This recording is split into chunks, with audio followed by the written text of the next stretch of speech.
I hope po na may translate po to sa isang sitwasyon na mamimili tayo ng leader.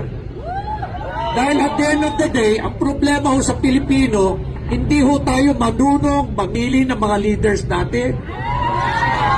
Pinakitaan lang ho tayo ng pera, nasisira na ho yung diskarte natin.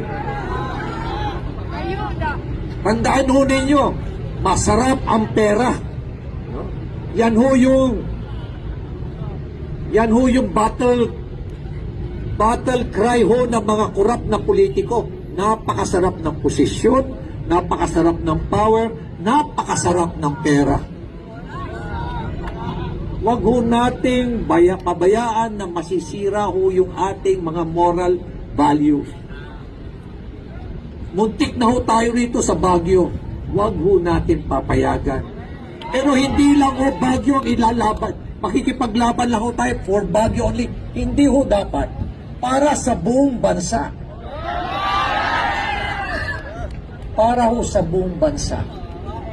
So sa inyo pong lahat, sa ating mga kabataan, maraming salamat po sa inyong lahat, sa ating pong mga elders, at sa ating pong mga kababayan sa siyudad ng Baguio at sa mga bisita natin.